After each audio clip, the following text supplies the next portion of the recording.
so now the next step is to calculate the strain. So first, what I have done is defined a function get EPS elastic. This will calculate the strain on each one of the slices of concrete. Now, here is an assumption, and it is that we assume that the concrete will never crack. We will crack the concrete later, but for now we will calculate, let's say, the theoretical strain. So the output will be the strain of each one of the slices, and the inputs are the y coordinates of each one of the slices, an imposed concrete deformation at the top, and also an imposed location of the neutral axis. So we begin by initializing a vector.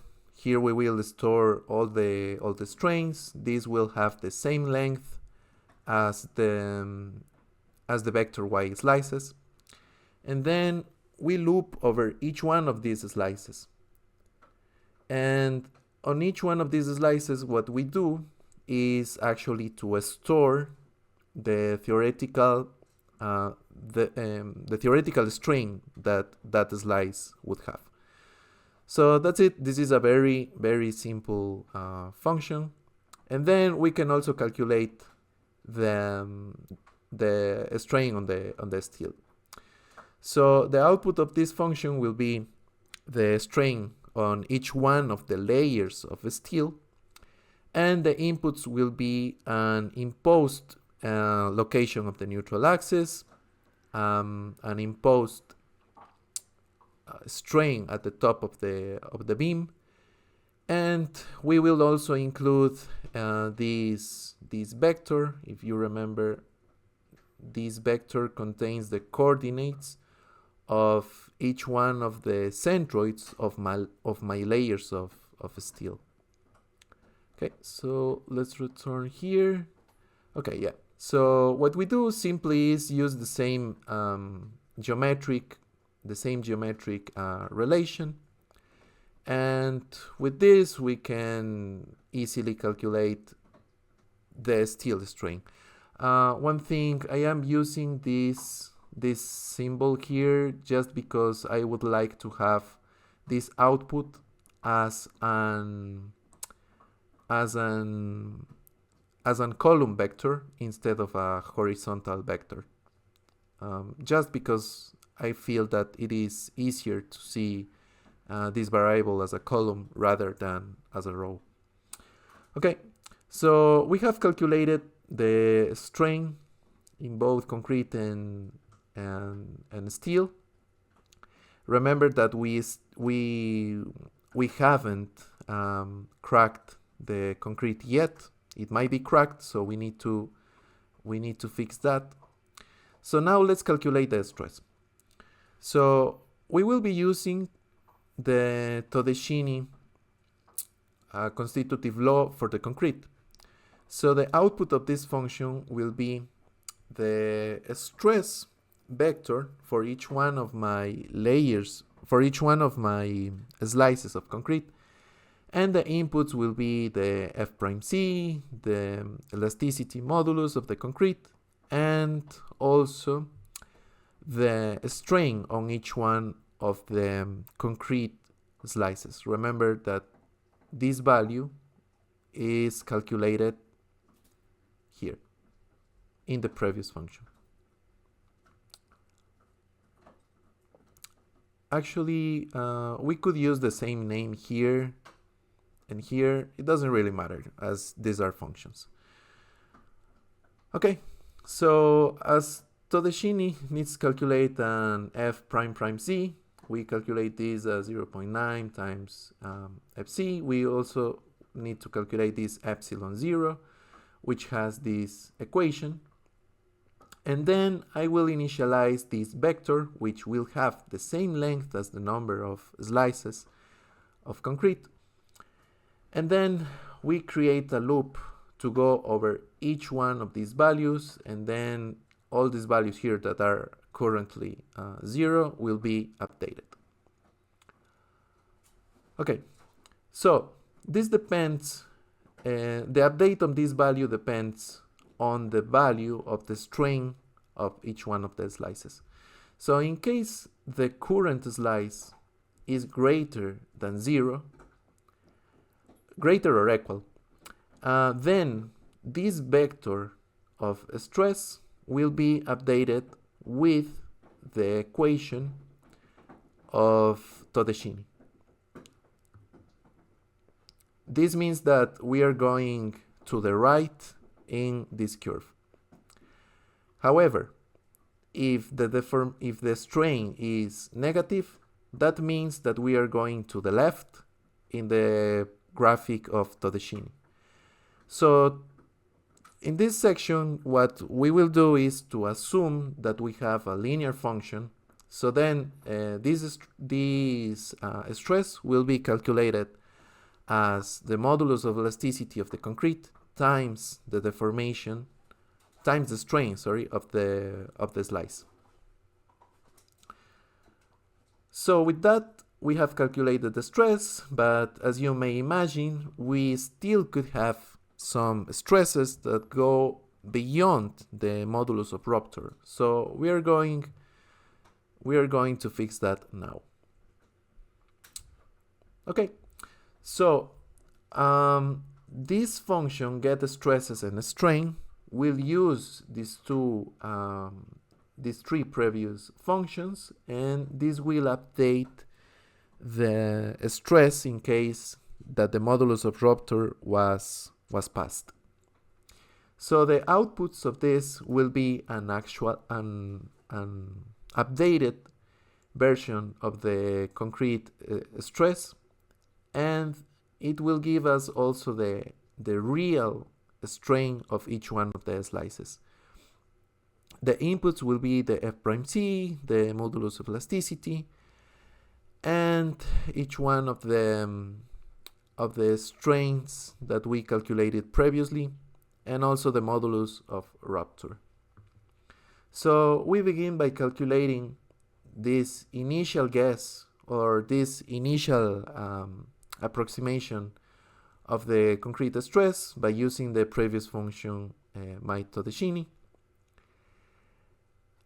But then we need to update this value. We will set a condition over this vector.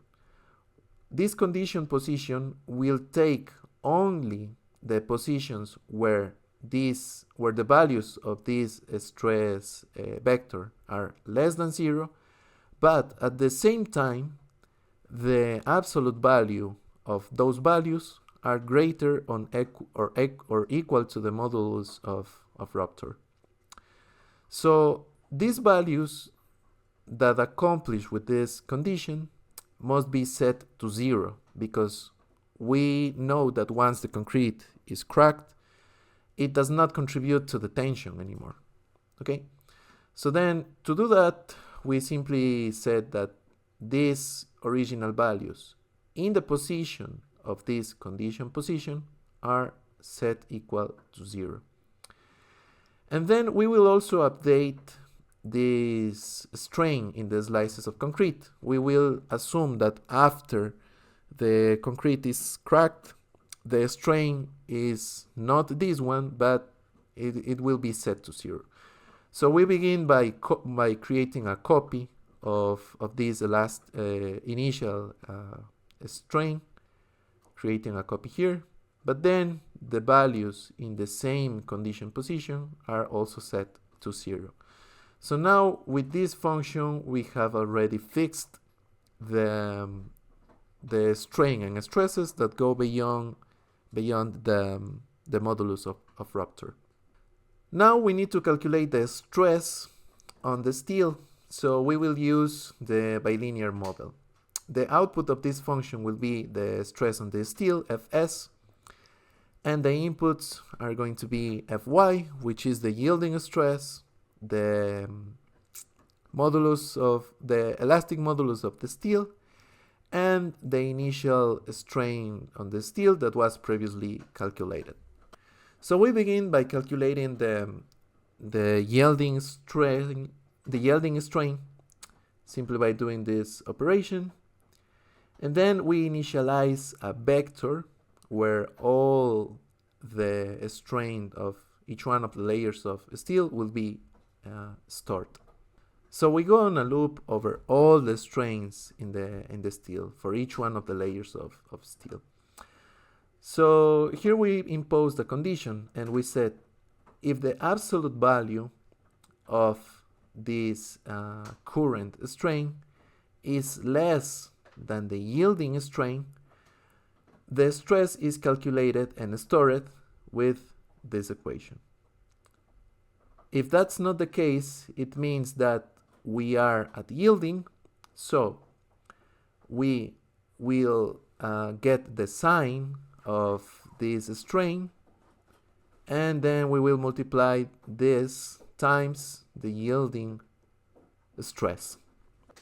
So now that we have the stresses in both the steel and the concrete, we can calculate the total force, the actual force in the beam.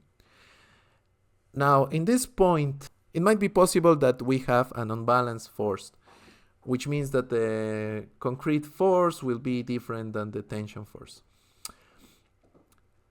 Later, when we solve for finding the actual neutral axis, this should return a balanced force. So let's begin. Okay, so we begin by defining these outputs. F concrete will be the force of each element of concrete. Y F concrete will have the information of the y coordinate where the force of the concrete is concentrated, and then A concrete slice will contain the information of the area of the concrete element where this force is applied. So the inputs will be the concrete stress vector, FC vector, the updated strain of each one of the slices, the Y, the width of each one of the slices, and the Y coordinate of each one of the slices. So we begin by defining the vectors where I will save the force of each one of the elements. So this will have the same length as the stresses of each one of the slices minus 1, right? Because we will have the number of elements is going to be one less than in the case of on the slices. Then we also define this zero vector, which will contain the position where all these forces are applied.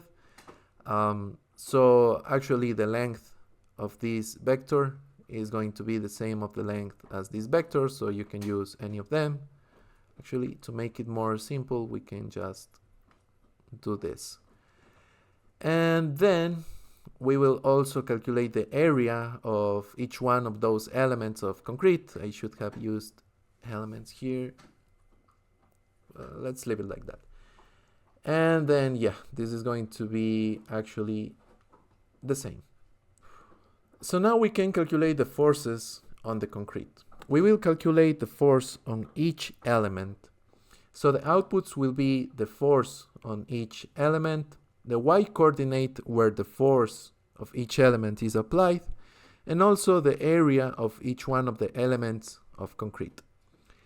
The inputs will be the stress vector for each one of the slices of concrete. We will have also the y, the width of each one of the slices, and the y coordinate of each one of the slices. So we begin by defining these 3 zero vectors where I will store the information of the force of the concrete, of the y coordinate where that force is applied, and also the area of the concrete where that force is applied. So each one of them will have the same number as the slices minus 1. This is because we will have the number of elements will be 1 less than the number of slices. So then we create a loop over each one of these elements in the vector of forces of concrete. So now we will update these 0 values inside the loop.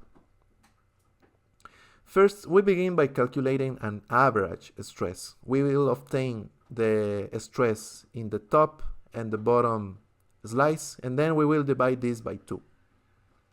Now, the width for the current element will be the width of the top slice, and then we update the value of the vector force concrete. So the current force of concrete is going to be equal to the average stress times dy and times the width b, and the area of concrete of the current element is going to be just dy times b. So we save these values in the corresponding vectors, and then we also calculate the position where that force is applied. So the current position is going to be equal to the average within the top and the bottom slice. So all these values so far have been calculated as pounds.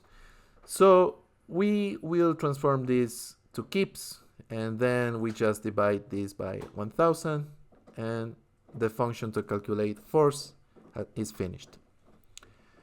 Now we can also calculate the force on steel. Is way more simple. So the output will be this capital Fs, which is a vector containing the force on each one of the layers of steel, and the inputs will be the number of bars on each one of the layers, the area on each one of the layers, and the steel stress on each one of the layers. So this vector is simply built by using this equation. This point and multiplication means that all the elements in this vector will be multiplied by the corresponding elements in this vector times the corresponding element in this vector. So with that, we have calculated in this step both the stress, the strain, and also the force.